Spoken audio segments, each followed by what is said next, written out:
Hello बच्चों, good morning, good afternoon, good evening, what ever it will be.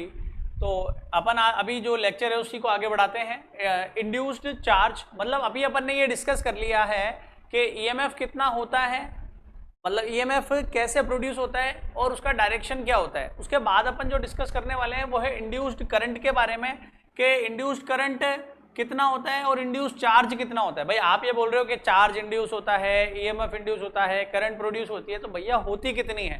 Faraday ने बताया था second law में कि the value of induced EMF is equal to the rate of change of flux. तो rate of change of flux के बराबर होता है, तो अपन को इंड्यूस करंट निकालनी है और सारी चीजें कैलकुलेट करनी है। तो चलो शुरू करते हैं इसके बारे में। तो हमें पता है, we know that the induced EMF, the induced EMF, the induced EMF E equals to minus d phi upon dt, d phi upon dt. If coil has capital L, if coil has capital N turns, ठीक है, if coil has capital N turns, then EMF will be total EMF will be E equals to E will be minus N d phi upon dt.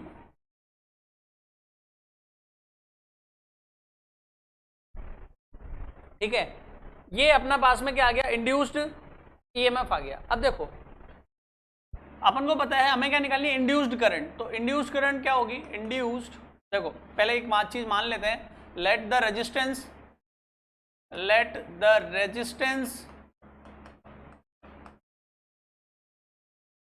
of coil, let the resistance of coil is R, let the resistance of coil is R।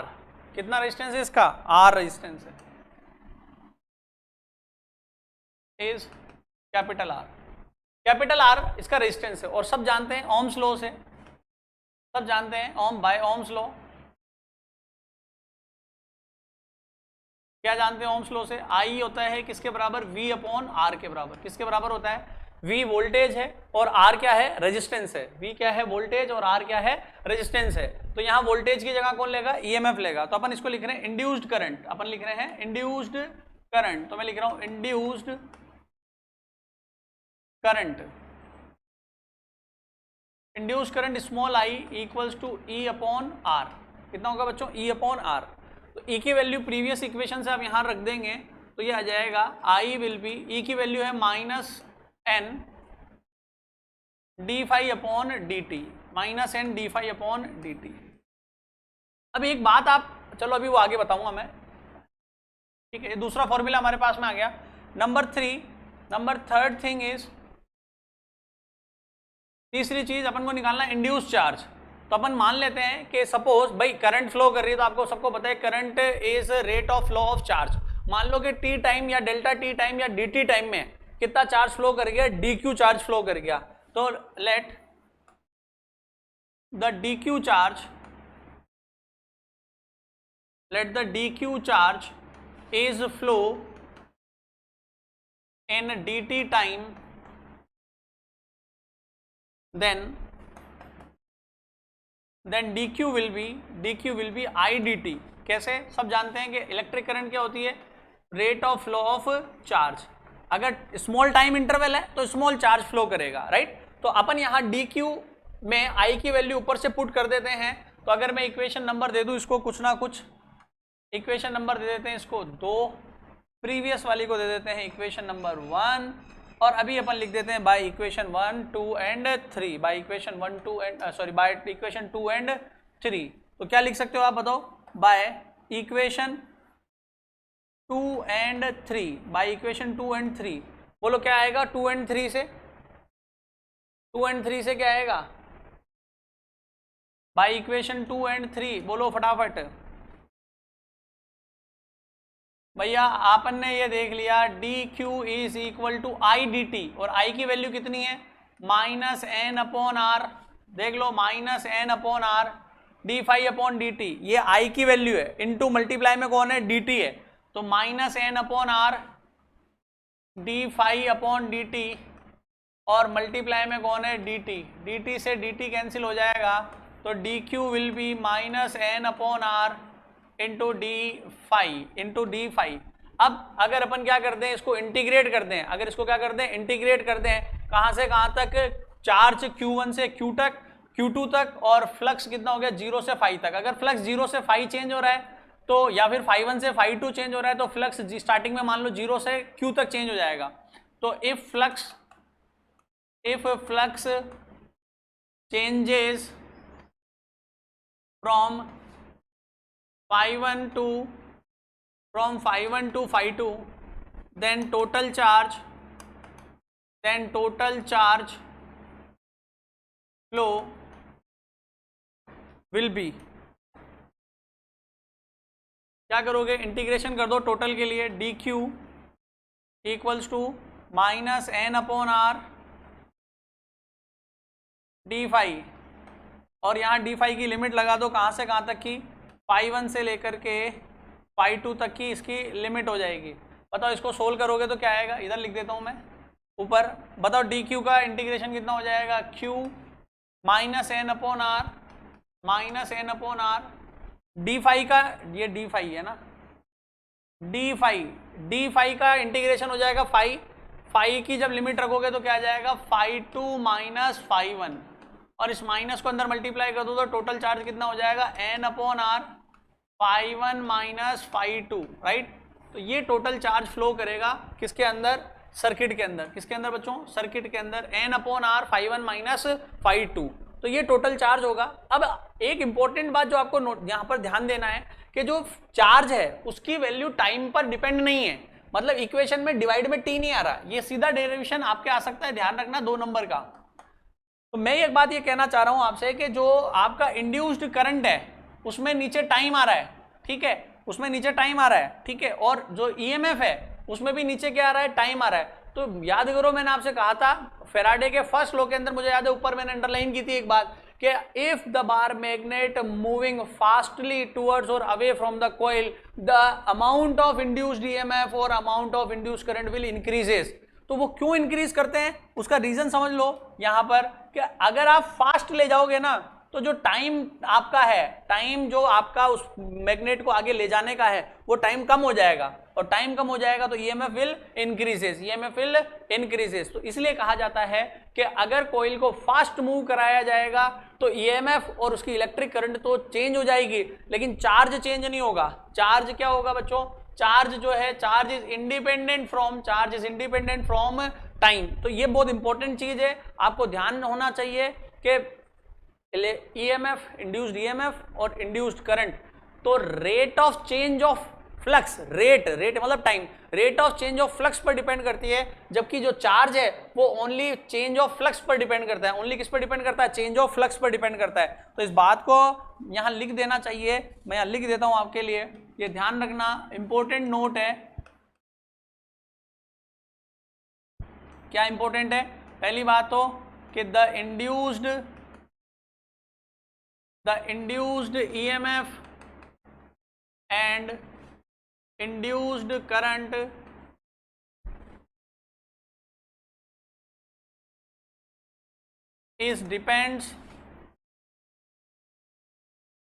depends upon rate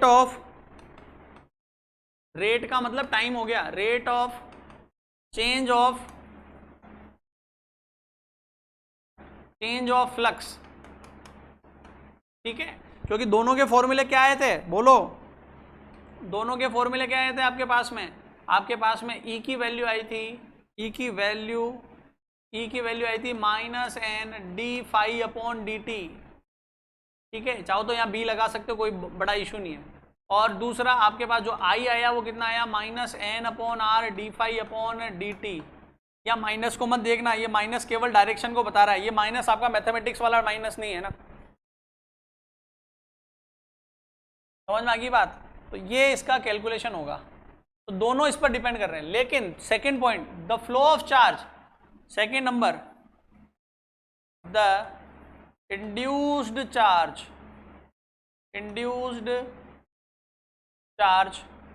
is only depends upon change of flux,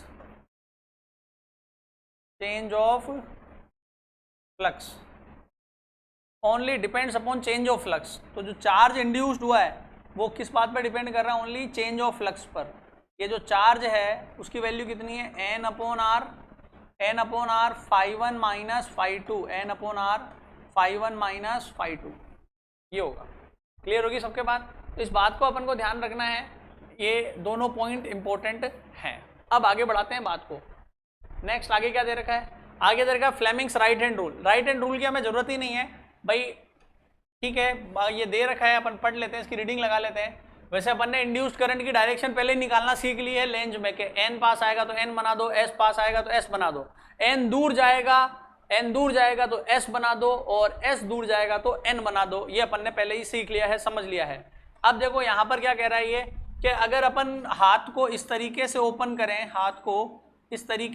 करें, कि हमारा thumb ये है right hand, important thing is right hand लेना है सबसे पहली बात। तो राइट हैंड, इसे राइट हैंड रूल कह रहे हैं अपन, राइट हैंड रूल, ठीक है। राइट हैंड का थंब, फोर फिंगर और मिडिल फिंगर, इनको इस तरीके से ओपन करना है कि तीनों क्या रहे हैं? परपेंडिकुलर टू रहे हैं ईच ऑफ एवरीवन, ठीक है, ईच ऑफ एवरीवन। और इसमें ये कह रहा है कि the right hand rule gives the direction of induced current according to this law, four finger, middle finger या central finger and the thumb of right hand are held perpendicular to each other as in figure if forefinger shows the direction of magnetic field। ये जो four finger है ये वाली, ये किसको बताए? Direction of magnetic field को बताए। ये तो बताएगी आपके, ये फोर फिंगर बताएगी direction of magnetic field. Four finger तो बताएगी डायरेक्शन ऑफ मैग्नेटिक फील्ड को, ठीक है। ये तो बताएगी आपके डायरेक्शन ऑफ मैग्नेटिक फील्ड को। किसको बताएगी? डायरेक्शन ऑफ मैग्नेटिक फील्ड को, ठीक है। नंबर टू जो है आपका क्या बता रहा है? Thumb shows the direction of motion, thumb shows the direction. ये थंब जो है आपका वो किसको बताएगा? डायरेक्शन ऑफ मोशन को बताएगा, डायरेक्शन ऑफ मोशन को बताएगा। किसको बताएगा बच्चों? डायरेक्शन ऑफ मोशन को बताएगा। क्लियर? अब इसके बाद में आती है the central finger. Central finger जो होती है वो किसको बताएगी? आपके इंड्यूस्ड करंट की डायरेक्शन को। ये जो सेंट्रल फिंगर है ये किसको बताएगी? डायरेक्शन ऑफ इंड्यूस्ड करंट,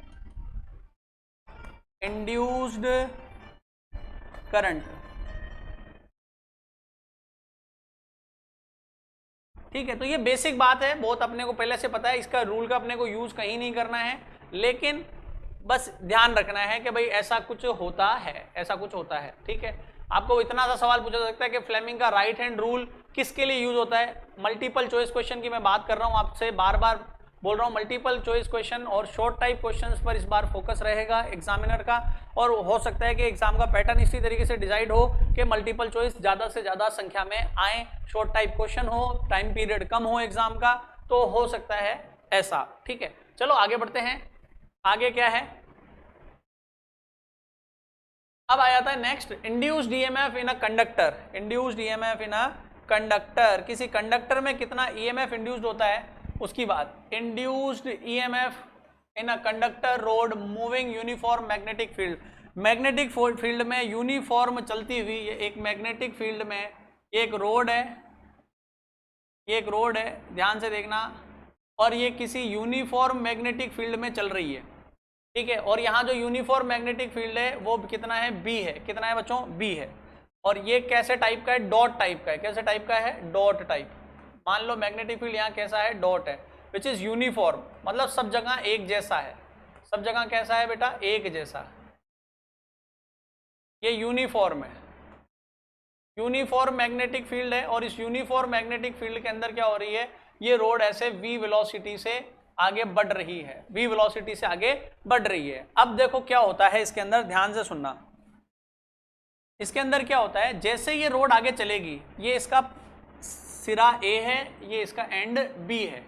अब आपको ये पता है कि जब किसी मैग्नेटिक फील्ड में किसी चार्ज को चलाया जाता है, जब किसी मैग्नेटिक फील्ड में किसी चार्ज को चलाया जाता है तो क्या होता है, तो मैग्नेटिक फील्ड में जब किसी चार्ज को चलाया जाता है तो उस पर मैग्नेटिक फोर्स लगता है। याद करो, बहुत पुराने टाइम पे मैंने बताया था right hand palm rule. Right hand palm rule में मैंने आपको बताया था कि थंब को जो रखना है in the direction of motion of positive charge और opposite direction of motion of electrons. Fingers को रखना है एक्सटर्नल मैग्नेटिक फील्ड में और पाम को रखना है कहां पर, फोर्स की डायरेक्शन में। ये आपको याद होना चाहिए बेटा मेरे हिसाब से तो, ठीक है, मेरे हिसाब से आपको ये बात याद होनी चाहिए। ये है मैग्नेटिक फील्ड का डायरेक्शन, मैग्नेटिक फोर्स की डायरेक्शन। मैग्नेटिक फोर्स जो होता है आपको पता है कितना होता है, याद है क्या, Q V cross B, Q V cross B. जो क्यू वी क्रॉस बी होता है ये मैग्नेटिक फोर्स होता है और इसकी डायरेक्शन के लिए मैंने आपको बताया था, एक बार जल्दी से मैं लिख देता हूं यहाँ पर। थंब जो होता है, थंब जो होता है उसको तो रखना है in direction of positive charge opposite to negative charge, thumb को, ठीक है। और फिंगर्स जो होती हैं, फिंगर्स को रखना है आपको किधर, in direction of magnetic field in B. और क्या बोलते हैं, आपका जो पाम है, पाम जो है वो डिनोट करेगा किसकी डायरेक्शन को, फोर्स की डायरेक्शन को। कौन सा फोर्स, मैग्नेटिक फोर्स को। तो ये राइट हैंड पाम रूल था अपना फोर्स निकालने के लिए। अभी ये रोड इधर जा रही है तो इसके जितने भी इलेक्ट्रॉन है वो इधर ही तो जा रहे होंगे। अबे मैं अगर इधर जा रहा हूं तो मेरे सारे ऑर्गन्स इधर ही तो जाएंगे ना, तो ये अगर इधर जा रहा है तो इसके इलेक्ट्रॉन्स भी इधर ही जा रहे होंगे। तो हमने बोला कि थंब को इलेक्ट्रॉन्स की डायरेक्शन के मोशन के अपोजिट रखना है। तो ये अगर रोड इधर जा रही है तो इलेक्ट्रॉन का मोशन इधर है, थंब को इधर रखेंगे।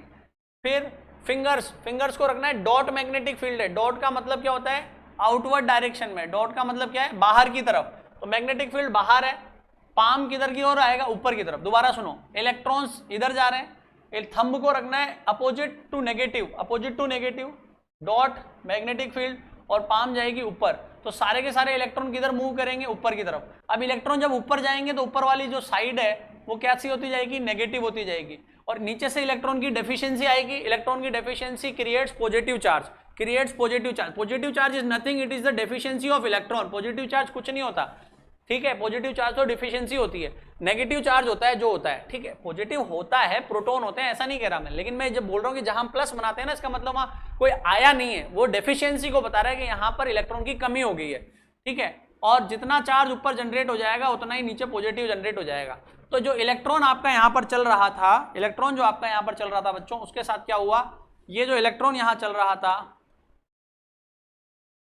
ये जो इलेक्ट्रॉन था, इस इलेक्ट्रॉन पर ऊपर की तरफ कौन सा फोर्स लगा, मैग्नेटिक फोर्स। कौन सा फोर्स लगा बच्चों, magnetic force.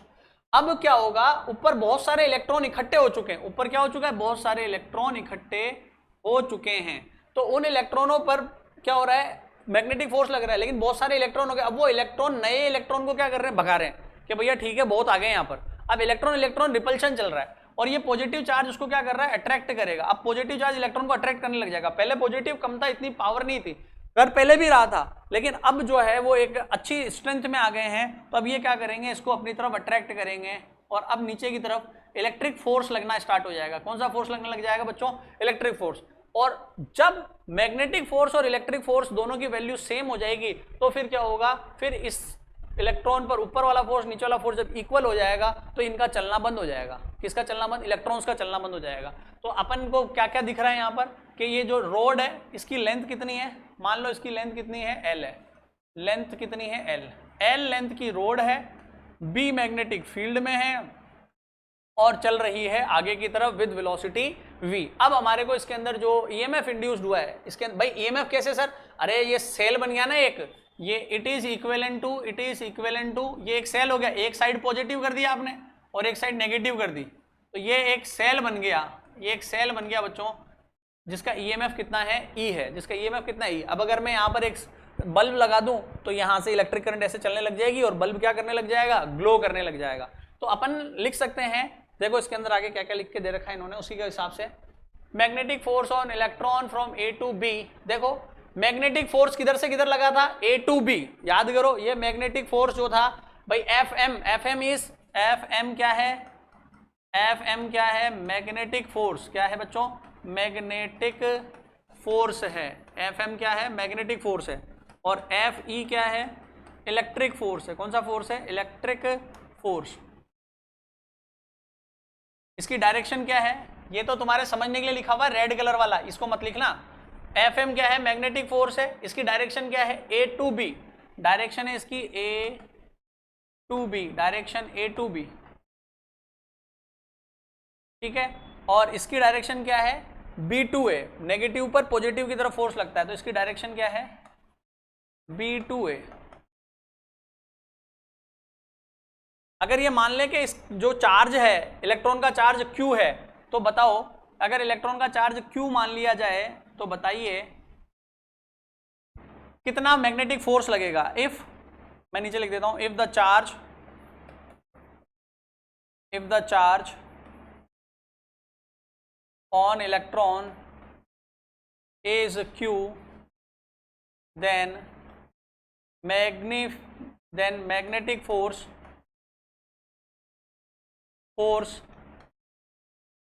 On electron, magnetic force on electron, तो बताओ कितना मैग्नेटिक फोर्स आएगा, बोलो।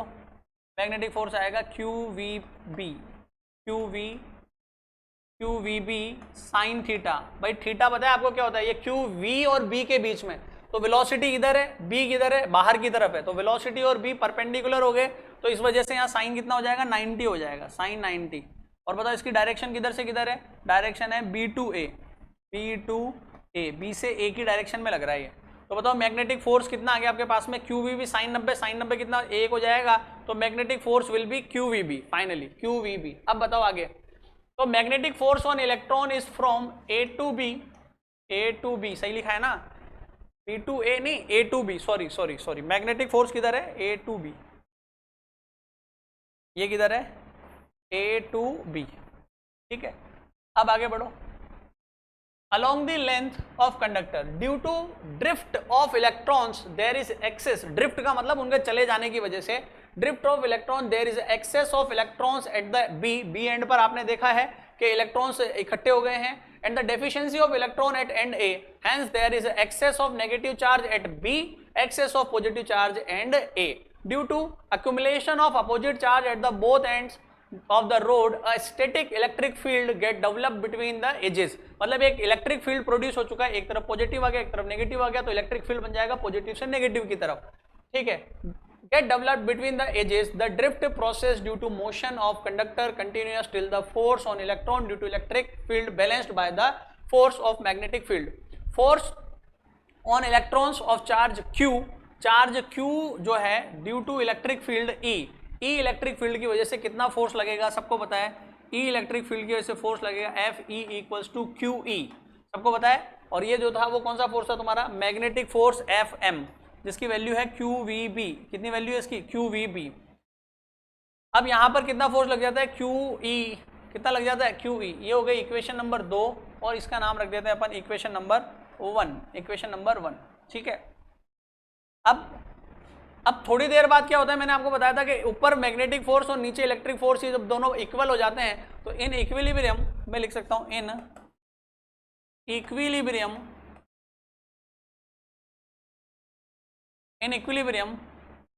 FM का मैग्नीट्यूड और FE का मैग्नीट्यूड मतलब वैल्यू बराबर हो जाती है, डायरेक्शन तो अपोजिट है, तो मैग्नीट्यूड कितना होता है इसका QVB और इसका मैग्नीट्यूड कितना आया QE, तो ये कैंसिल हो जाएगा। यहाँ पर V क्या है, वेलोसिटी है, यहाँ V क्या है बच्चों, वेलोसिटी है, तो you get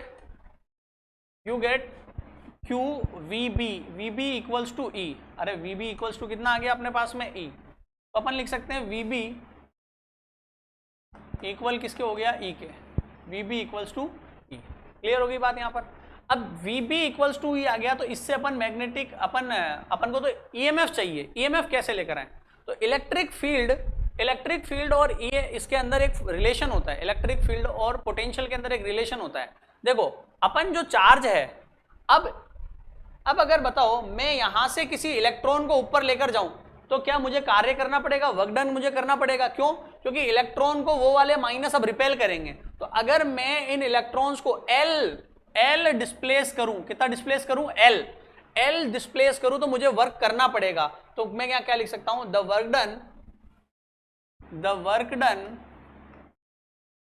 work done to displace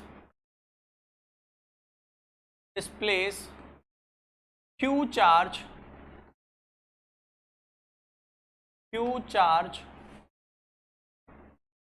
ठीक है, displace Q charge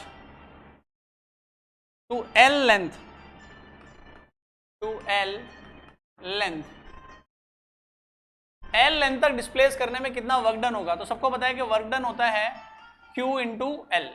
work done क्या होता है, फोर्स इंटू वर्क डन क्या होता है, एक सेकेंड, वर्क डन क्या होता है, फोर्स इंटू डिस्प्लेसमेंट। अरे बोलो, वर्क डन क्या होता है, फोर्स इंटू डिस्प्लेसमेंट। और बताओ फोर्स कितना लग रहा है, फोर्स क्या होता है आपको पता है, इलेक्ट्रिक फोर्स होता है F equals to Q E. तो यहाँ पर कितना आ जाएगा, क्यू ई इंटू एल। कितना आ जाएगा बच्चों, क्यू ई इंटू एल। तो ये यहाँ पर आपके पास में क्या निकल कर आ जाएगा, वर्क डन निकल कर आ जाएगा। क्या निकल कर आ जाएगा, वर्क डन। ये कौन से नंबर इक्वेशन होगी अपनी, शायद इक्वेशन नंबर 3 हो गई है मेरे हिसाब से। ये इक्वेशन नंबर क्या है, 3, इक्वेशन नंबर 3। अब हमें पता है कि जो पोटेंशियल का फॉर्मूला होता है, याद करो पोटेंशियल का फॉर्मूला क्या होता है, V equals to W upon Q। तो अगर अपन इसको कैपिटल लिख देना और इसी पोटेंशियल को अपन यहाँ पर EMF कह रहे हैं, क्या कह रहे हैं, E, स्मॉल e। तो पोटेंशियल होता है W अपॉन Q, तो E इक्वल्स टू लिखा जा सकता है W अपॉन Q। तो जब आप किसी चार्ज को वहां लेकर जाओगे तो पोटेंशियल के अगेंस्ट कितना वर्क होगा, तो E equals to W upon Q भी लिखा जा सकता है। तो अपन लिख सकते हैं since EMF is equals to EMF E is equals to W upon Q। ये कहां से आया, by definition of potential, by potential formula, potential के फॉर्मूला से आया ये, ठीक है, by potential formula, equation number 4। तो by 3 and 4 what you will write E equals to, ये Q कट जाए, QEL यहाँ रखोगे, Q से Q कैंसिल हो जाएगा, अरे हो जाएगा। तो बोलो क्या आ जाएगा, E इंटू एल। कितना आ जाएगा, E इंटू एल। तो आपकी बुक ने क्या कर रखा है, ये स्टेप गायब कर रखी, सीधा दे रखा E इंटू एल। तो ये हो जाएगी इक्वेशन नंबर 5। कितनी हो जाएगी, इक्वेशन नंबर 5। अब ये इक्वेशन नंबर 5 है, तो अपन क्या करें, यहाँ पर, यहाँ से क्या निकाल लें अपन, E की वैल्यू निकाल लें, या फिर यहाँ से E की वैल्यू यहाँ रख दो। तो इसको नाम दे देते हैं अपन, अच्छा इनको नाम अपन ने इसको दे दिया मैंने नंबर 3, नंबर 4, नंबर 5, नंबर 6। तो ये आ जाएगा आपका नंबर 4 एंड 5। तो वहाँ से E की वैल्यू उठा के यहाँ रख दो। तो by equation 3 and 6, by equation 3 and 6 E की वैल्यू यहाँ रख दो। बोलो क्या आएगा, E बराबर, E की वैल्यू ऊपर से रख रहा हूँ, VB इंटू एल। और ज़्यादा फेमस ये जो है वो किससे फेमस है, E इक्वल्स टू BVL, इस नाम से फेमस है। अरे समझ में आ गई आपको। तो ये होता है E इक्वल्स टू BVL। इतना EMF इंड्यूस्ड होगा इसमें, इतना EMF क्या हो जाएगा, इंड्यूस्ड। यहाँ अपन कह रहे थे ना कि EMF इंड्यूस्ड होगा, और इस EMF की वैल्यू कितनी होगी, इस EMF की वैल्यू होगी आपके बच्चों E बराबर BVL। यहाँ कितना EMF इंड्यूस हो जाता है, BVL। मतलब जो मैग्नेटिक फील्ड है वो, जो इसकी लेंथ है वो, और जिस स्पीड से ये चल रहा है, इन तीनों के मल्टीपल के बराबर EMF इंड्यूस्ड हो जाता है। ठीक है, क्लियर। अब नेक्स्ट आगे बढ़ते हैं। नेक्स्ट क्या दे रखा है, यही है नेक्स्ट डेरिवेशन आपके सामने दे रखा है, इंड्यूस्ड EMF। अब ये पहले ये सारी बातें याद रख के चलना, जब भी मजा आएगा। कि देखो इधर ये याद रखना कि डॉट मैग्नेटिक फील्ड में, कौन से मैग्नेटिक फील्ड में, डॉट मैग्नेटिक फील्ड में जब किसी रोड को v स्पीड से लेकर जाते हैं तो उसका लोअर एंड क्या हो जाता है, positive. Lower and becomes positive and upper and becomes negative. Lower and becomes positive and upper and becomes negative. तो लोअर पॉजिटिव होता है और अपर नेगेटिव होता है। ये बात अभी काम में आएगी यहाँ पर, इसलिए बोल रहा हूँ, ये बात यहाँ काम में आएगी। अब क्या कर रहे हैं, induced EMF and current in rectangular loop. भाई पहले तो करंट तो इंड्यूस्ड नहीं हो रही थी है ना, क्योंकि ओपन एंड है ना बेटा, ओपन, अबे यार इधर इस तरह से खुला हुआ है, करंट इंड्यूस होके जाएगी कहाँ पे, ईएमएफ पैदा हो रहा था। अब अगर आप सर्किट क्लोज करेंगे तो करंट, इलेक्ट्रिक करंट फ्लो करेगी। अब यहां पर अपन ने सर्किट क्लोज कर दिया बराबर। अब देखो यहां पर क्या हो रहा है, अगेन वही डॉट मैग्नेटिक फील्ड है। कैसा मैग्नेटिक फील्ड है, dot, dot type magnetic field यहां पर है, राइट। अभी देखते हैं इसके अंदर क्या क्या हो रहा है, सारी बातें समझते हैं। ये डॉट मैग्नेटिक फील्ड यहां पर है,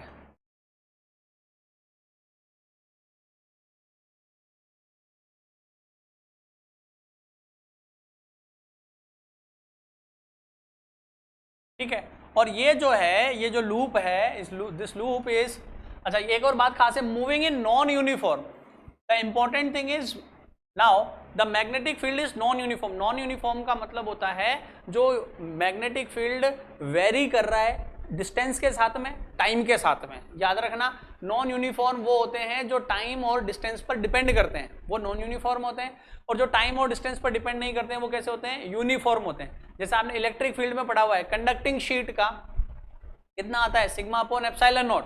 तो सिग्मा अपॉन एप्सिलॉन नॉट जो आता है वो कैसा फॉर्मूला है बताओ, वो यूनिफॉर्म है कि नॉन यूनिफॉर्म है, तो वो यूनिफॉर्म है। कैसे पता चला, क्योंकि sigma upon epsilon not does not depends upon distance.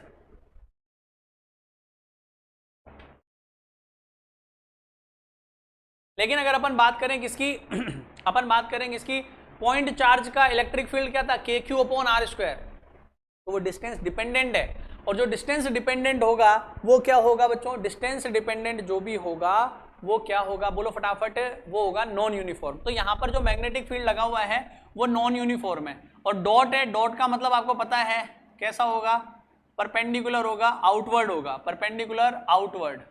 ये परपेंडिकुलर आउटवर्ड मैग्नेटिक फील्ड है।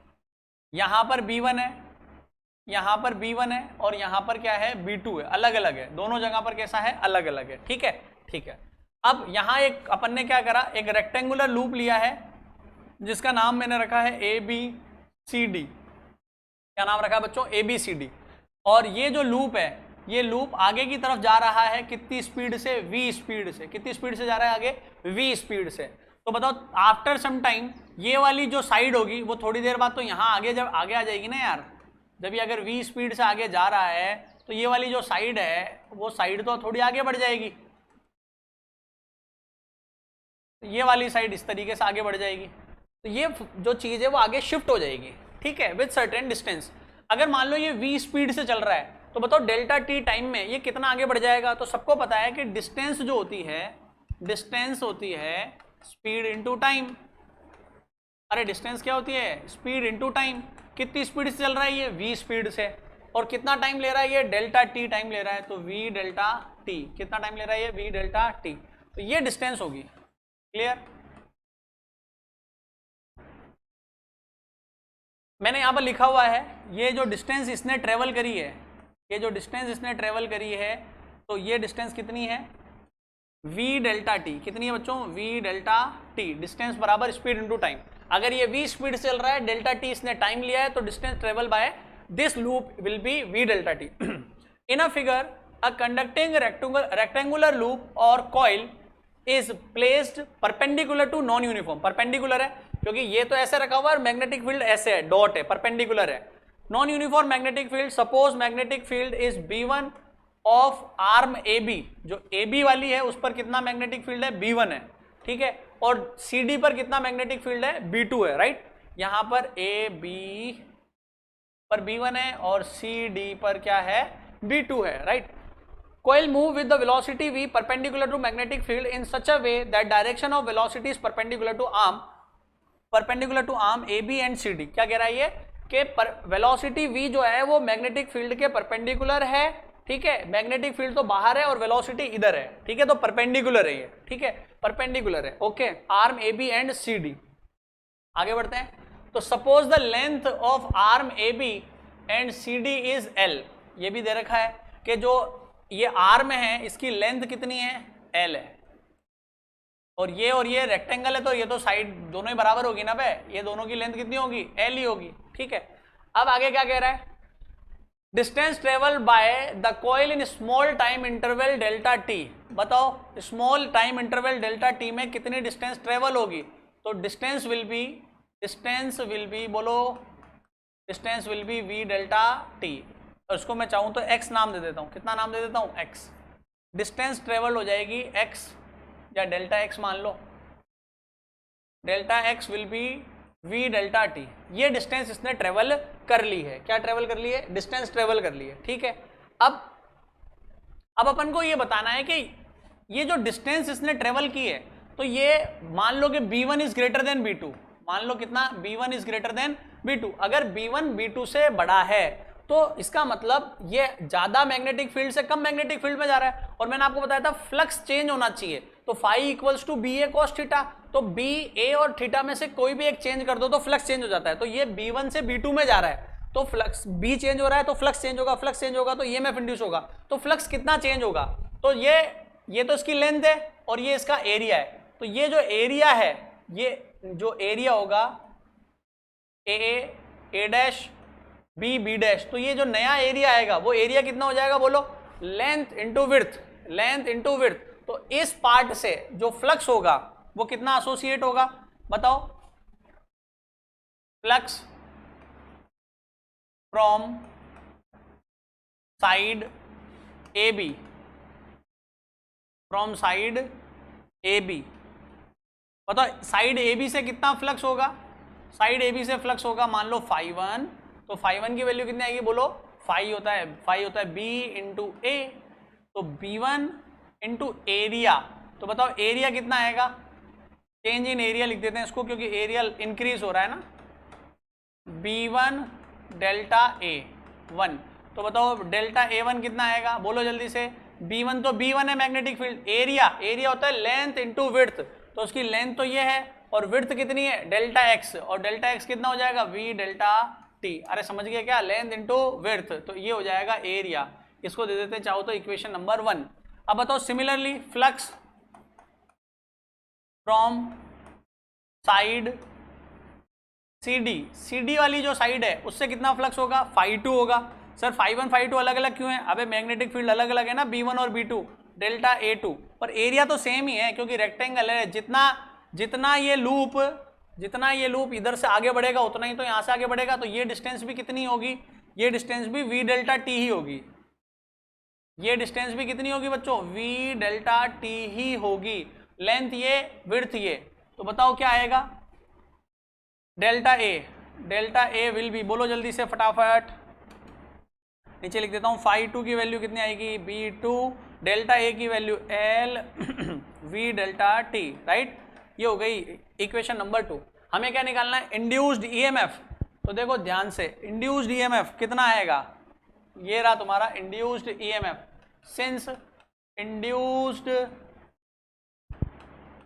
EMF, बताओ इंड्यूस्ड EMF क्या होता है? इंड्यूस्ड EMF होता है sir minus n d phi upon dt। यहाँ फिलहाल n का चक्कर लोगे तो ले लो, नहीं लो तो मत लो। कोयल है तो n लगा देना और कोयल नहीं है तो n मत लगाना, सीधा ही लिख देता हूँ मैं तो, minus D phi upon dt। अरे आएगा कि नहीं आएगा? और अगर ऐसा होगा तो यहाँ से फ्लक्स में चेंज और कितना टाइम में हो रहा है? डेल्टा t में। तो अपन लिख सकते हैं E इक्वल्स टू, इसको ऐसे भी लिखा जा सकता है और या डायरेक्ट ही लिख दूं, क्यों फालतू में स्टेप बढ़ा रहे हो? डायरेक्ट ही लिख रहा हूं, देखो ध्यान से, डायरेक्ट लिख रहा हूं। बताओ induced EMF E equals to minus delta phi upon delta t। बताओ डेल्टा फाई, फ्लक्स में कितना चेंज आ रहा है? फ्लक्स में चेंज आएगा φ2 माइनस φ1, ये आ जाएगा φ2 minus φ1 taken time is delta t minus φ2 ये रहा, कॉमन ले लूंगा यहाँ से, L V delta T, time पास बच जाएंगे, L V delta T common ले लिया। φ2 में क्या चीज है? b2 है, और φ1 में क्या है? b1 है, तो यह आ जाएगा b2 minus b1 and the taken time is delta T. Delta T से डेल्टा टी कैंसिल आउट हो जाएगा, तो बोलो E विल बी, माइनस अंदर मल्टीप्लाई कर दोगे, b2 माइनस में b1 प्लस में, प्लस वाली टर्म पहले माइनस वाली टर्म बाद में, b1 minus b2 v divide में तो कुछ आना ही नहीं है, into v into L. Check कर लो, अबे ये वही फॉर्मूला आ गया, जो पहले आया था, क्या आया था पहले आया था B V L, now B one minus B two V into L, ठीक है। और अपन को दो बातें पूछी है इसने, एक इंड्यूस्ड करंट भी पूछी है डेरिवेशन में। तो हमें पता है कि let the resistance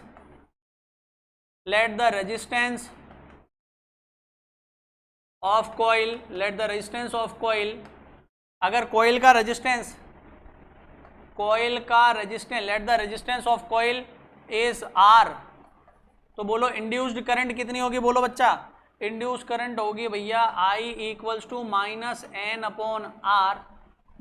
upon R delta phi upon delta T. या इतना लंबी रामायण क्यों कर रहे हैं, ई निकाल चुके हैं, बोलो जल्दी से। आई होता है ई अपॉन आर, बोलो होता है कि नहीं होता है। तो अगर ये होगा तो बताओ यहाँ से आई ई की वैल्यू ऊपर से पुट कर दो, बोलो आई की वैल्यू क्या आएगी, E B one minus B two upon R into कितना v इंटू एल अबे आ गया क्या। तो ये फॉर्मूला आपके पास में आ जाएगा इंड्यूस करंट का। अब एक बार एक चीज और समझ लो कि जो करंट इंड्यूस्ड होगी वो किस डायरेक्शन में होगी। देखो ध्यान से एक चीज को समझ लो। अब ये डॉट मैग्नेटिक फील्ड है, डॉट मैग्नेटिक फील्ड में जब ये आगे शिफ्ट हो रहा है, आगे चल रहा है विद सर्टेन स्पीड v, तो मैंने अभी बताया था तुम्हें, अगर डॉट मैग्नेटिक फील्ड में v से कोई रोड आगे चलती है तो क्या होता है। तो रोड जब आगे चलती है तो ये होता है बच्चा पार्टी के लोअर एंड बिकम्स, चेक करो देखो अभी बताया था 2 मिनट पहले, लोअर एंड पॉजिटिव हो जाता है और अपर एंड क्या हो जाता है, नेगेटिव हो जाता है। अरे यही तो चीज है। अभी ये एक है, ऐसी मैंने 4 ले ली, 1 2 3 और 4, तो जब ये ऐसे चलेगी तो ये नेगेटिव होगा, नीचे वाला पॉजिटिव होगा, नीचे वाला पॉजिटिव होगा और ऊपर वाला नेगेटिव होगा, नीचे वाला पॉजिटिव ऊपर वाला नेगेटिव। चलो ये ले लेते हैं, नीचे वाला पॉजिटिव, नीचे वाला एंड पॉजिटिव होगा और ऊपर वाला एंड कैसा हो जाएगा, नेगेटिव हो जाएगा। कैसा हो जाएगा बच्चों, नेगेटिव। सिमिलरली यहाँ पर भी पॉजिटिव और ये भी, ये नेगेटिव, ठीक है। अब लेकिन the most important thing is कि B1 is greater than B2। अगर B1 B2 से बड़ा है तो अगर एक रोड की बात करें, भाई केवल AB की बात करूं तो AB का EMF कितना होगा, BVL। तो AB की साइड B है B1, तो ये ज्यादा है, तो E1 यहाँ का मैग्नेटिक, यहाँ पर जो EMF बनेगा वो ज्यादा होगा एज कंपेयर टू CD। ये बहुत इंपॉर्टेंट चीज है, यही आगे काम में आने वाली है। तो as compared to CD AB का EMF ज्यादा होगा। तो अगर AB का EMF ज्यादा होगा तो इसका मतलब यहाँ A एंड पर मोर पॉजिटिव, यहाँ लेस पॉजिटिव, तो ये हो गया हायर पोटेंशियल और ये हो गया लोअर पोटेंशियल। तो इस वजह से इलेक्ट्रिक करंट का डायरेक्शन क्या आएगा, ये बहुत इंपॉर्टेंट चीज है बेटा। जो इलेक्ट्रिक करंट प्रोड्यूस हुई है अपन इसकी डायरेक्शन को नहीं समझ पाते, तो ये तरीका मैंने आपको बता दिया कैसे हमने इसकी डायरेक्शन को बनाया है। तो ये इंड्यूस्ड करंट की डायरेक्शन है, ये इंड्यूस्ड करंट की क्या है, डायरेक्शन है। इस तरीके से आती है इंड्यूस्ड करंट की डायरेक्शन, ठीक है। अभी ये यहाँ पर काम आएगी, इसके बिना कुछ होगा नहीं, इसी के बिना अपन फोर्स, इसी से अपन किसकी डायरेक्शन निकालेंगे, इसी से अपन किसकी डायरेक्शन निकालेंगे, फोर्स की डायरेक्शन निकालेंगे। कैसा फोर्स, कौन सा फोर्स, वो अभी समझा दूंगा। मैं इसको रिपीट कर देता हूँ एक बार, तसल्ली से सुन लो। वैसे ऑनलाइन का फायदा यही है कि अगर कोई बात समझ में नहीं आए तो जितनी उस समय आए समझ लेनी चाहिए, और जहां समझ में नहीं आया उसको वापस बाद में पीछे करके अपन देख सकते हैं। ये बेनिफिट होता है, ऑनलाइन का फायदा है। अब वापस मैं एक बार बता देता हूं, मैंने क्या बोला। AB पर EMF आएगा B1VL और CD पर कितना आएगा, B2VL। और B1VL जो होगा, because B1 is greater than B2, तो B1VL मतलब यहाँ का EMF ज्यादा है, यहाँ का EMF कम है, तो higher potential, this one is lower potential, and electric current is always flow in the direction of higher potential to lower potential. तो यहां से यहां करंट जाएगी, तो direction of induced EMF will be in such a way ADCBA, ठीक है। इसी से अपन आगे क्या करेंगे, अभी देखो एक डेरिवेशन जो है इसी पूरी इसी बात पर बेस्ड है, और इंपॉर्टेंट डेरिवेशन है एनर्जी कंजर्वेशन। आपसे क्वेश्चन आएगा, prove the energy conservation by taking the rectangular loop, okay. अब इन्होंने क्या कर दिया, इसको A मान रखा है, इसको B है ना, इसको B मान रखा है,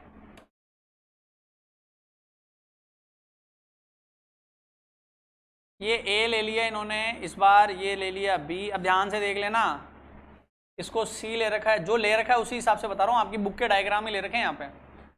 अब देखो यहाँ पर क्या कर रखा है, वही लूप है,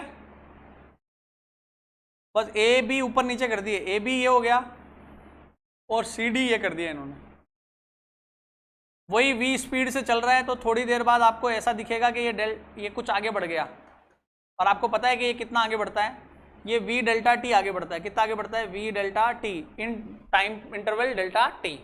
इसकी लेंथ कितनी है, l है, इसकी लेंथ कितनी है, l है, और यहाँ तक ओके है मामला। अब बताओ मुझे, मैंने क्या सिखाया था, मैंने सिखाया था कि जब डॉट मैग्नेटिक फील्ड है, मैग्नेटिक फील्ड अभी भी कैसा है, डॉट ही है, ये जो मैग्नेटिक फील्ड है B1 वो डॉट है because of upward direction, because of upward direction. ये जो मैग्नेटिक फील्ड है ये अभी भी डॉट टाइप का ही है, तो ये किधर की तरफ है, ऊपर की तरफ है, किधर की तरफ है, ऊपर। अब बताओ डॉट मैग्नेटिक फील्ड में अगर ये ए बी चलेगा तो नीचे वाला एंड, अब ये मत रटना ए वाला, आप तो ये रटो लोअर एंड पॉजिटिव होता है, लोअर एंड क्या होता है, पॉजिटिव, ये पॉजिटिव होगा और ये क्या होगा, नेगेटिव होगा, ये वाला भी पॉजिटिव होगा और ये वाला क्या होगा, नेगेटिव होगा। बट एवरीवन नोज के दिस एंड ये वाले एंड पर जो पॉजिटिव होगा वो ज्यादा होगा as compared to this one, because of B1 is greater than B2। तो the direction of induced current in this loop will be, भैया ये बात नहीं समझ में आती अच्छे अच्छों के, तो ये B D C A B, अगर ये क्या है, B है, ये D है, ये C है, ये A है, तो लूप में डायरेक्शन इस तरीके से होगी इलेक्ट्रिक करंट की। और इलेक्ट्रिक करंट की डायरेक्शन ये हो गई I, ये L तो इसकी लेंथ है ना, L लेंथ है और I क्या है, करंट है। अब इस करंट से हम क्या चाहते हैं, हम ये चाहते हैं कि भाई हम इसके अंदर ये प्रूव करें कि जब हम इसको आगे ऐसे शिफ्ट करते हैं तो इसमें एनर्जी का कंजर्वेशन होता है। तो वो कैसे प्रूफ होगा, वो ध्यान से सुनो आप। अब जैसे ये लूप आगे चलेगा करंट इंड्यूस हो जाएगी, और मैग्नेटिक फील्ड में करंट आने लगते ही तो वैसे क्या होता है, फोर्स लगने लग जाता है। मैग्नेटिक फोर्स होता है F equals to ILB sine theta. कितना फोर्स लगने लग जाता है, ILB साइन थीटा। तो यहां पर ILB साइन थीटा फोर्स लगने लग जाएगा ऑन ईच आर्म, ठीक है। अब हर आर्म पर फोर्स लगेगा, उसकी डायरेक्शन होती है, थंब तो रखते हैं इलेक्ट्रिक करंट की डायरेक्शन में, फिंगर्स होती है मैग्नेटिक फील्ड की डायरेक्शन में, and the palm represent the direction of magnetic force.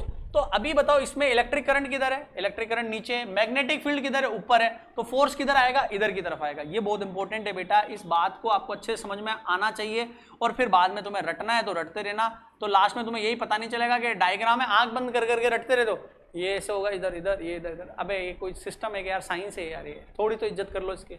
अब इस वाली पर बताओ क्या होगा, इलेक्ट्रिक करंट इधर। अभी इलेक्ट्रिक करंट थंब ये तुम रख पा रहे हो, ये किसकी वजह से रख पा रहे हो, तो तुम्हें इलेक्ट्रिक करंट की डायरेक्शन निकालने आती है तब तो रख पा रहे हो ना।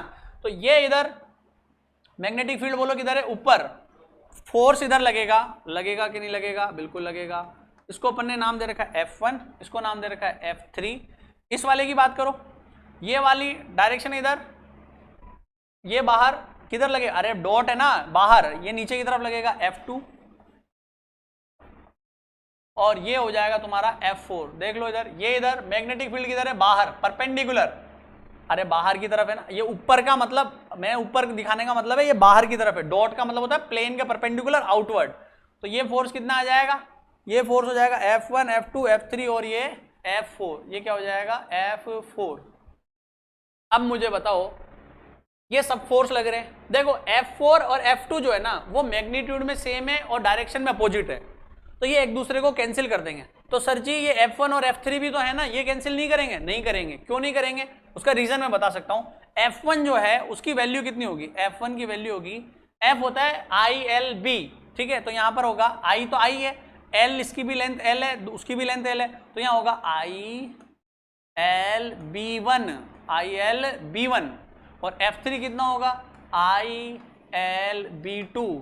तो ये B1 है, ये B2 है, तो ये कैंसिल नहीं करेंगे।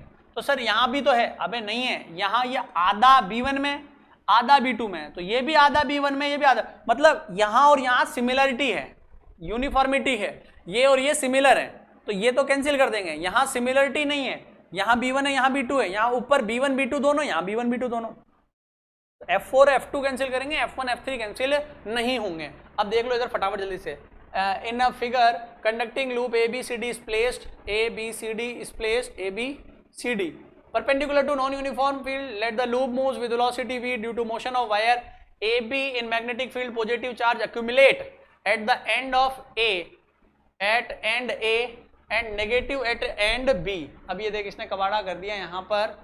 In the same way on the wire CD, positive charge accumulate at B and negative at C. अब देखो यहाँ पर इन्होंने कबाड़ा कर दिया है लैंग्वेज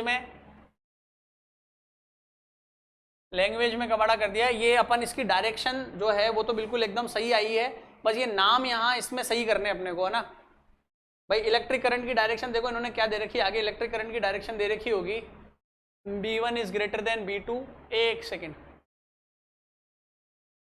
इंड्यूस करंट लूप्स इन ADCBA. इसका मतलब ये है ADCBA. इसका मतलब यहाँ A है ना.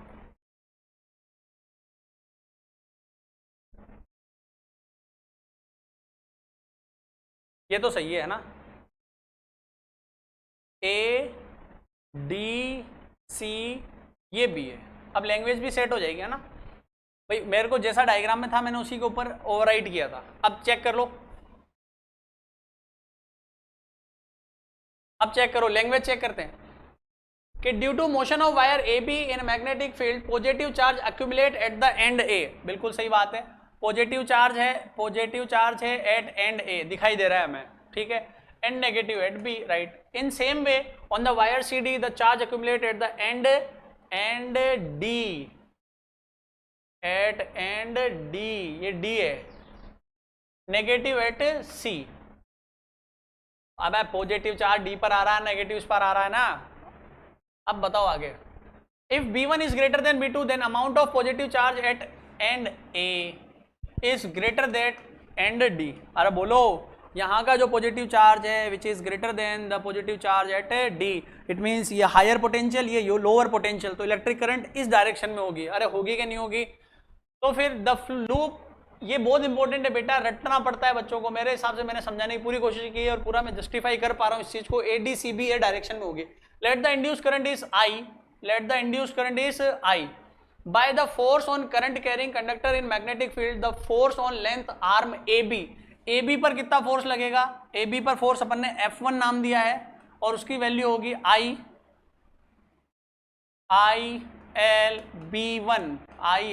ILB1, right. और ये किस डायरेक्शन में होगा, left direction. In left direction. In the same way force on arm CD पर कितना फोर्स होगा. CD पर देखो, ये रहा CD पर फोर्स है F3.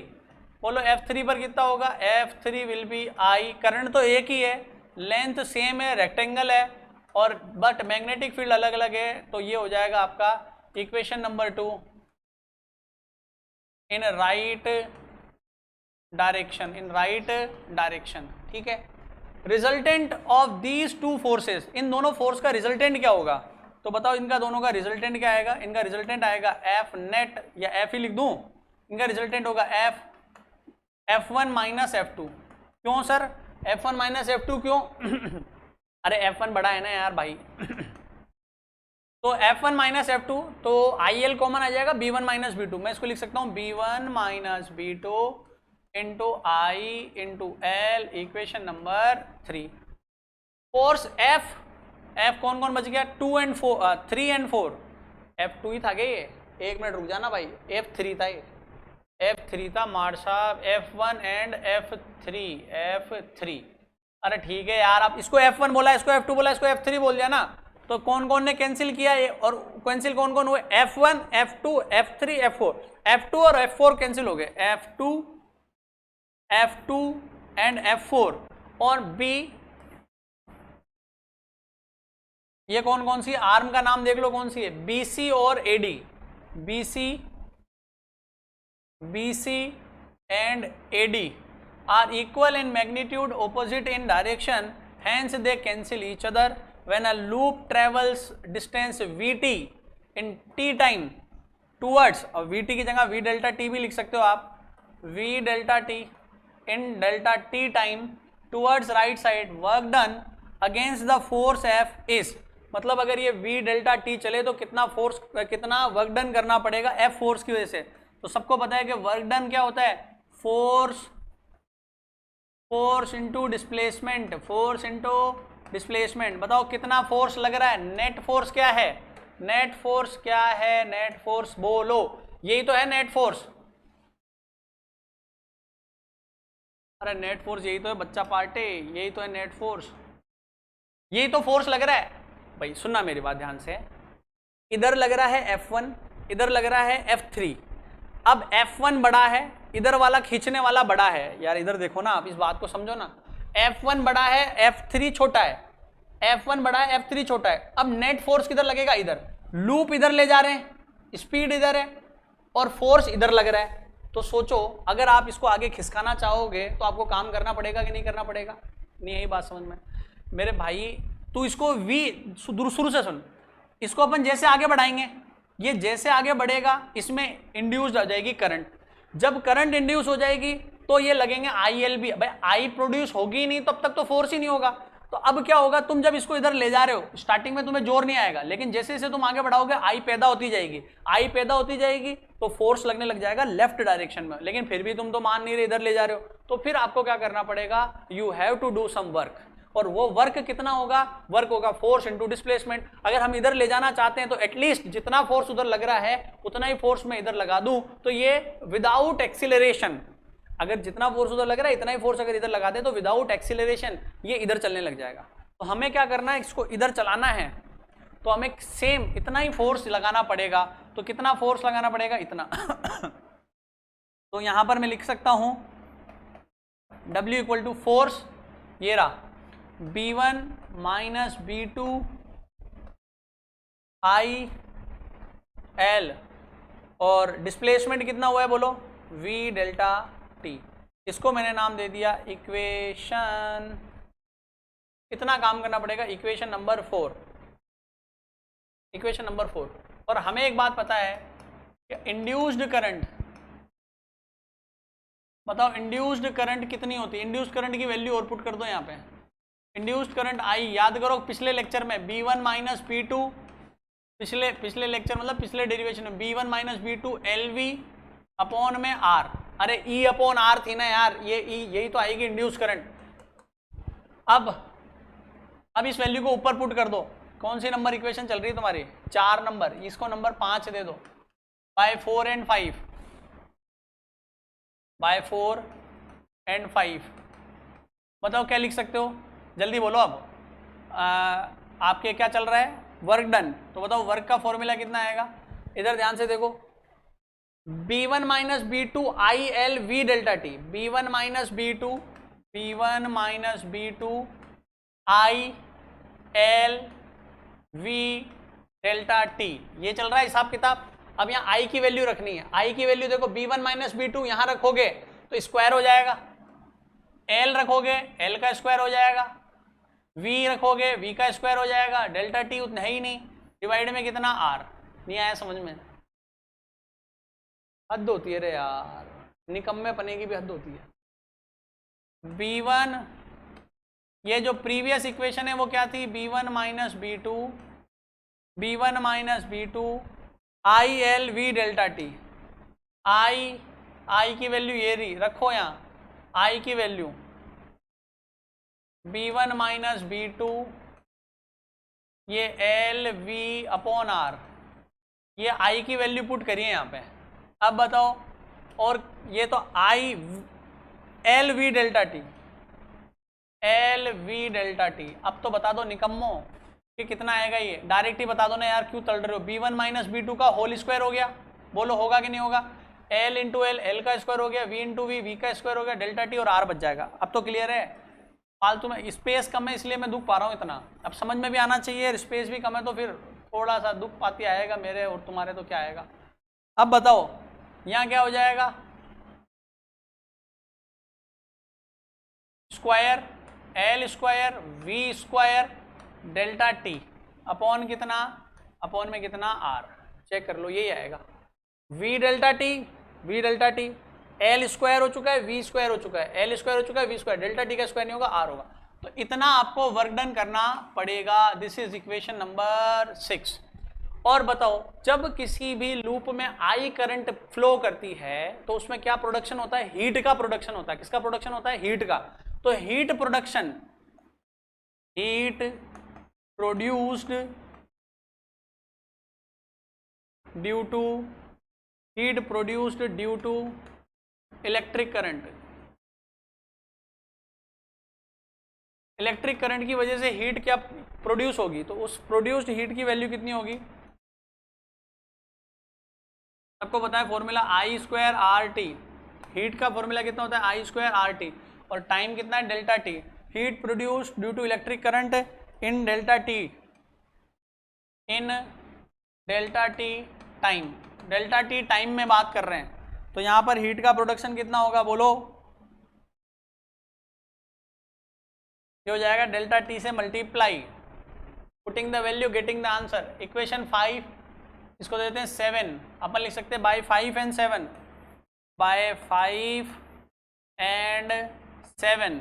बोलो h की वैल्यू कितनी आएगी? i का स्क्वायर, इस सब का स्क्वायर कर दो, b1 minus b2 whole square l square v square upon में कितना? r।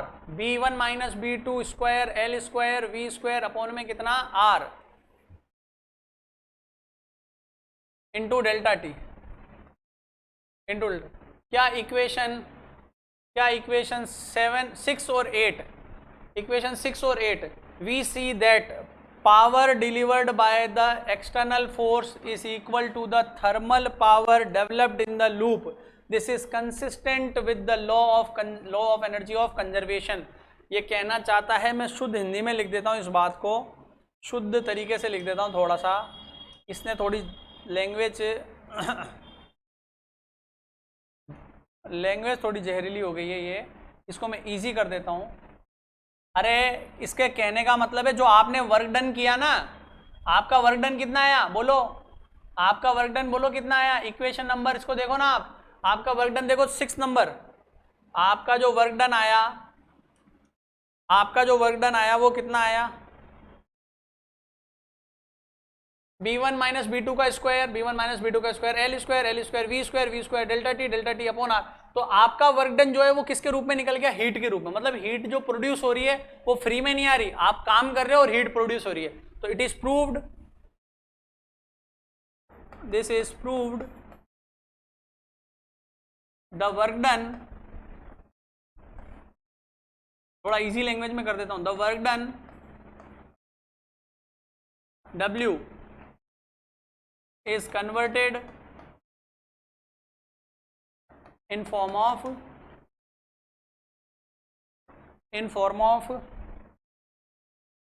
heat H।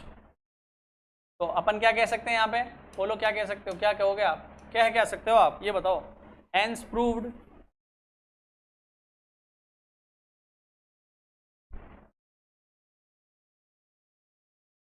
the energy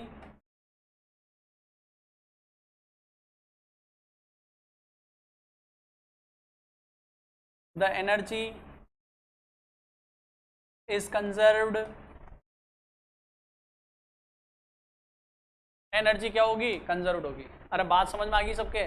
तो ये एनर्जी कंजर्वेशन का डेरिवेशन है, बहुत इंपॉर्टेंट है बेटा, और ये आपके एग्जाम्स में आता ही रहता है, बहुत इंपॉर्टेंट है ये डेरिवेशन, आपको आना ही चाहिए इसको, है ना? समझ में आ गई बात? अब देखो नेक्स्ट क्या कह रखा है? Induced EMF in a metal road rotating in uniform magnetic field. Uniform magnetic field में रोटेट करती हुई, यूनिफॉर्म मैग्नेटिक फील्ड में रोटेट करती हुई किसी मेटल रोड के अंदर कितना ईएमएफ इंड्यूस्ड होने वाला है? तो चलो चेक करते हैं।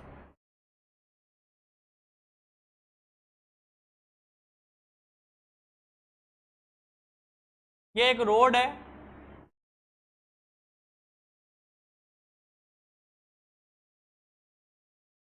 यहाँ हिंज है जिसकी लेंथ कैपिटल L है। किसी ज़माने में जब ये रोड यहाँ हुआ करती थी तब की बात है। ये ओमेगा से रोटेट कर रही है। किससे रोटेट कर रही है? ओमेगा से।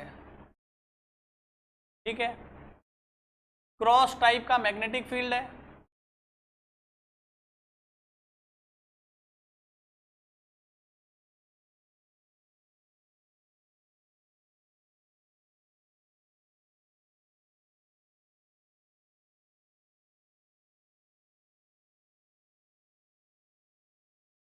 क्रॉस टाइप का मैग्नेटिक फील्ड है एवरीवेयर।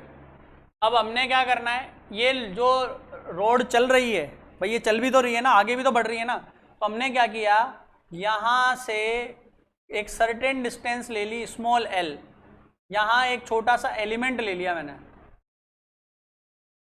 इस एलिमेंट की लेंथ कितनी है? dl है। कितनी है बच्चों? dl। अब ये रोड अगर रोटेट कर रही है तो बताओ इसके पास में कितनी स्पीड होगी? v स्पीड तो होगी ना। और ये जो एरिया, ये जो है एक सर्कल का फॉर्मेशन कर रहे हैं, ये ऐसे रोटेट कर रही है। समझ आ गई बात सबके? तो ये अगर ये जो dl है ये v से चलेगा तो इसके अंदर कितना ईएमएफ इंड्यूस होगा? तो आपको पता है कि अगर l लेंथ की रोड अगर v से चलती है तो उसमें ईएमएफ इंड्यूस होता है BVL। तो अगर dl चलेगा तो उसमें ईएमएफ स्मॉल एलिमेंट में कितना ईएमएफ इंड्यूस होगा? DE इक्वल्स टू B, क्योंकि B तो एवरीवेयर B है ना, सभी जगह पर B तो B है, यूनिफॉर्म है। BVDL कितना हो जाएगा? BVDL। अब मैं यहाँ पढ़ देता हूँ। In a figure uniform magnetic field B is shown by the cross, its direction is inward perpendicular to the plane of the paper, a conducting road OA, इसका नाम है रोड का OA of length capital L is rotating with uniform angular velocity anti-clockwise in the magnetic field. Let us consider a small element dl of road moving perpendicular to magnetic field with velocity v. Magnitude of induced EMF in the small element will be BVDL। ठीक है, अब अपन को निकालना है through out the road. ये तो छोटा सा एलिमेंट आया। अब अपन को क्या है, एक चीज और यहां पर ध्यान रखनी है बच्चों, ये ओमेगा दे रखा है, स्पीड नहीं दे रखी। तो आप सबको पता होगा relation between linear velocity and angular velocity. We know that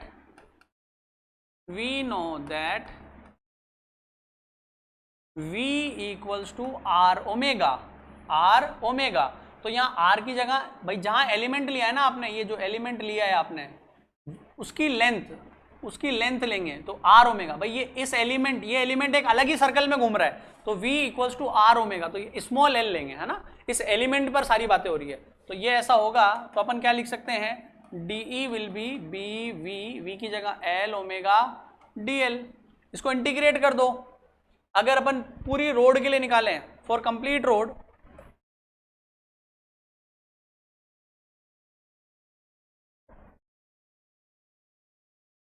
road, integrate कर दो दोनों साइड।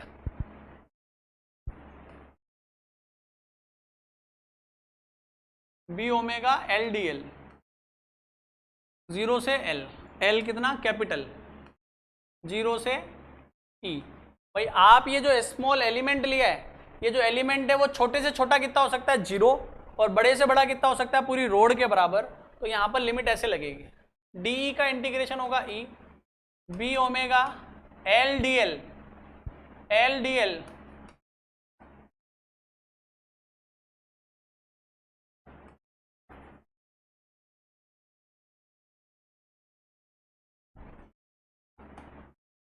अब ये जो रोड जिस एरिया को कवर कर रही है उसकी रेडियस भी तो यही है।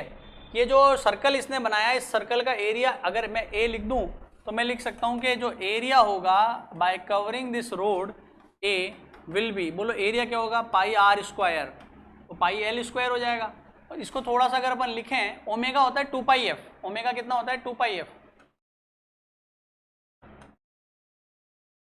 तो ये आ जाएगा ई बराबर हाफ बी ओमेगा की जगह आ जाएगा 2 पाई एफ इंटू एल स्क्वायर, 2 से 2 कैंसिल हो जाएगा, ई बराबर कितना आ जाएगा? ई विल बी बी और pi L square into F. तो एरिया हो गया pi L square, L capital ले लेना भैया, एल कैपिटल कर देना, ये कैपिटल एल हो गया। अब अब एल कैपिटल हो गया है, पाई एल स्क्वायर किसके बराबर हो जाएगा, एरिया के, तो ई बराबर किसके हो जाएगा, बोलो, E will be B A F, where F is frequency. ये ध्यान रखना, फ्रीक्वेंसी की यूनिट्स बहुत सारी होती हैं, हर्ट्ज, सेकेंड इनवर्स, और जो मोस्ट कॉमन आएगी वो आएगी रिवोल्यूशंस पर सेकेंड, रिवोल्यूशन पर सेकेंड। अब क्या होगा, आपसे बोलेगा कि a rod is rotating with 5 RPM, revolution per minute. तो आपको ये ध्यान रखना है कि आरपीएम को आरपीएस में कन्वर्ट कैसे करते हैं। आरपीएम रिवोल्यूशन पर मिनट को रिवोल्यूशन पर सेकेंड में आप डिवाइड कर देंगे 60 से और मल्टीप्लाई कर देंगे किससे, 60 से। तो ये बात आपको पता होनी चाहिए, ये एक इम्पोर्टेंट चीज़ है। और इस ओमेगा, इस बेचारे का तो एक ही मात्रक होता है, इसका एक ही मात्रक है रेडियन पर सेकेंड, ठीक है ना। इसके सोल्ड एग्जाम्पल दे रखे हैं, put the value get the answer वाला टाइप है। तो ये इसका डेरिवेशन होगा कंप्लीट। आगे इंड्यूस्ड ईएमएफ लास्ट है, अभी का इस वाले लेक्चर का लास्ट है। 3 लेक्चर में इसको कंप्लीट करेंगे, एक लेक्चर मैंने डाल दिया था, एक लेक्चर ये दूसरा है और तीसरा लेक्चर। इस लेक्चर की पीडीएफ आपको व्हाट्सएप पे मिल जाएगी, जिस नंबर से आप मैंने बोल रखा है उस नंबर को आप सेव कर लेना, सारी इंफॉर्मेशन उसी व्हाट्सएप से आपको मिलने वाली है। तो induced EMF in a metal disc rotating in a uniform magnetic field. अगर एक डिस्क रोटेट करे तो भाई कुछ नहीं है इसमें, 2 मिनट का काम है इसका, वही क्रॉस मैग्नेटिक फील्ड है।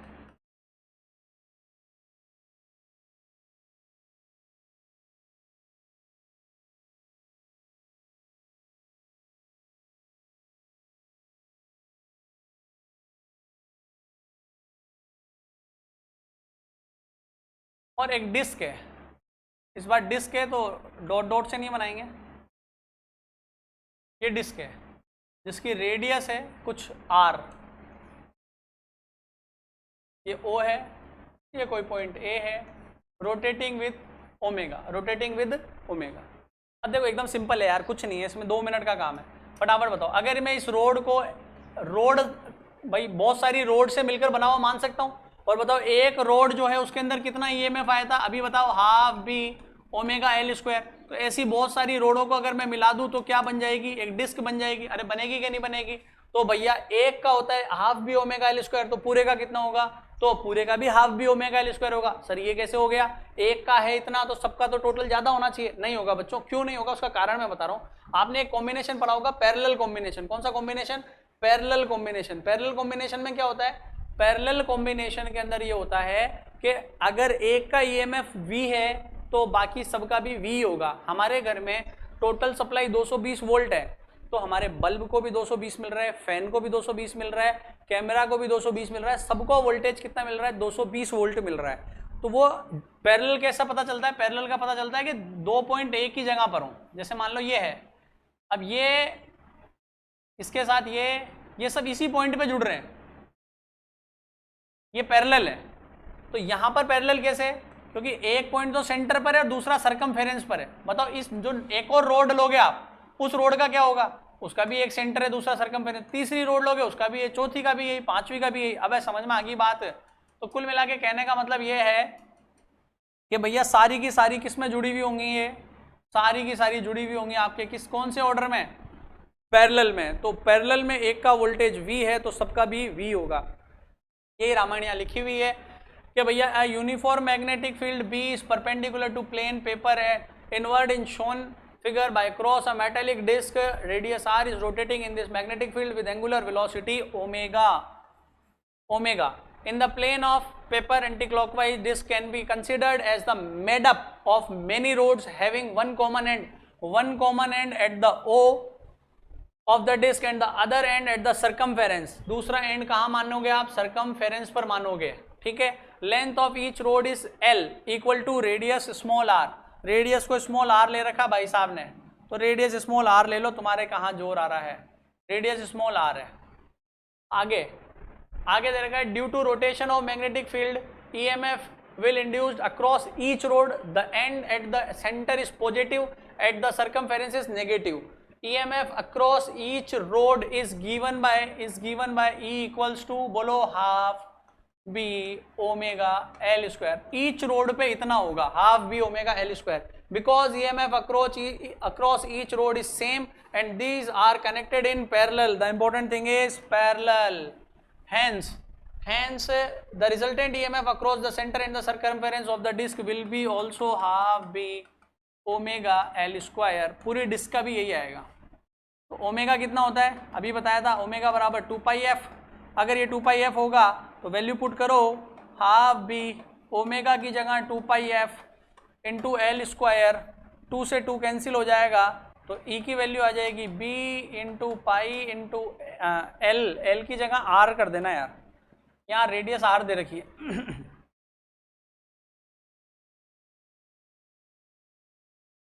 आर स्क्वायर तो ये हो जाएगा b pi into R square. वही सेम आने वाला है रे, ए एफ बार एरिया और डिस्क हो जाएगा ये. बस इतना सा ध्यान रखना, फ्रीक्वेंसी और ओमेगा में डिफरेंस याद रख लेना. फ्रीक्वेंसी और ओमेगा में डिफरेंस याद रख लेना. ओमेगा का यूनिट तो होता है रेडियन, क्वेश्चन में पढ़ लेना. एफ का होता है हर्ट्ज सेकेंड इनवर्स और रिवोल्यूशंस पर सेकेंड, और आरपीएम में देगा तो कैसे करना है वो मैं पहले बता चुका हूँ. अब इसके अंदर कुछ नहीं बच रहा है, एक सेल्फ इंडक्शन है. तो सेल्फ इंडक्शन को जो है अपन नेक्स्ट लेक्चर में कंप्लीट, सेल्फ इंडक्शन और म्यूचुअल इंडक्शन को नेक्स्ट लेक्चर में कंप्लीट कर लेंगे. ओके, नोट्स जो है आपको ये पूरी की पूरी पीडीएफ प्रोवाइड करा दी जाएगी. ठीक है, अब वो प्रोवाइड देखो या तो व्हाट्सएप पे प्रोवाइड करवा देंगे या फिर अपने जो केसीपी का टेलीग्राम चैनल है वहाँ पर इसको अवेलेबल करवा दिया जाएगा. Okay, thank you.